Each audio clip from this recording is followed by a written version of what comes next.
ArtEsteem program, and today I'm going to show you how to wheat paste. We are going to be wheat pasting an object with images.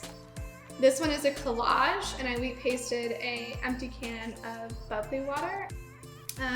Today I'm going to be wheat pasting two different objects. I'm going to show you how to wheat paste this object, which is just a spray bottle.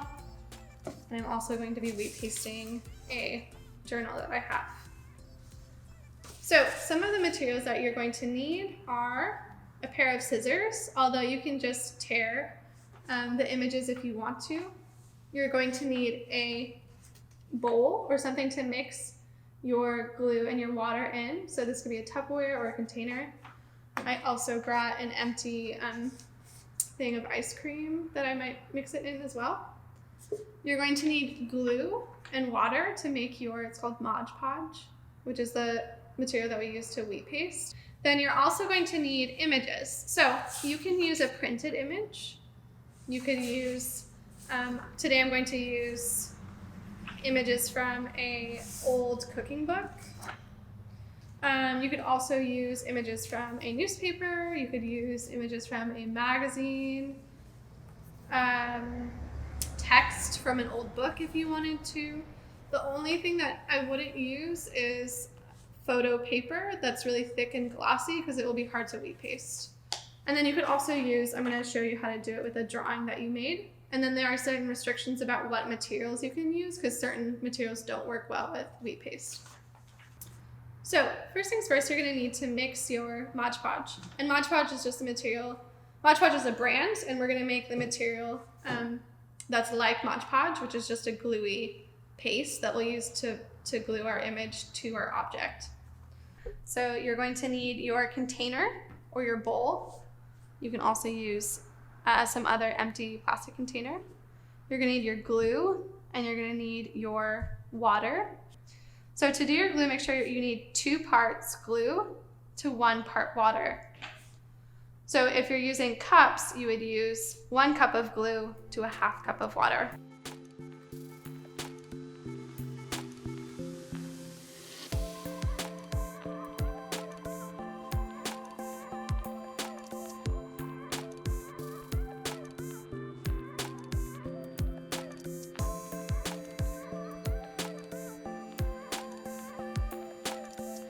So now you're going to need your object. I'm going to start with the journal, and you also need your image. So if you have a printer, you can print out an image. It could be of a person. You can do images of anything.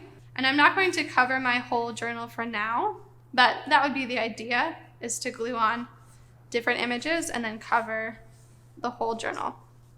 This is also a really good project to do with a sketchbook.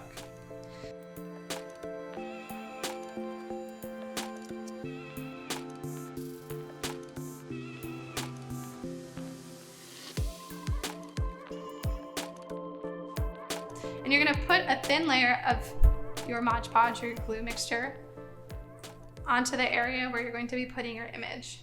Now, I'm not putting so much that I have a big soup right here. I'm just putting a thin layer, but I do need enough that my image is going to stick to the surface. Okay, and then I'm going to put my images down. Put a little bit more on the edge. And then I'll put my images down. I'm gonna go one at a time. So adhere your image to your object and then paint a layer on top. Now, printer paper is really good because it's thin, so I only need to paint on 1 layer and it's done. And then I could let it dry. If you're using thicker paper, which I'll show you in a second, it's a little bit more complicated. So again, I'm putting my image on top, painting a thin layer, and it'll just stick right away. Depending on what material you're working with, you might want to go ahead and smooth it out afterwards. See how it wrinkles right there? You can use your finger to kind of smooth out some of those wrinkles. But be careful not to tear your image. If you put too much of your glue mixture on here and you're working too hard, you will tear the paper. Once it's wet, it becomes really delicate. So do be careful. And if you're going over a round surface, it's a little bit trickier. So paint on top. And then any surface that this is going on needs to be wet and covered with this Mod Podge. And then I'll bend it over and paint it on top. Now, a couple things with using a drawing that you've made. I made this drawing with Sharpie marker and then with crayons.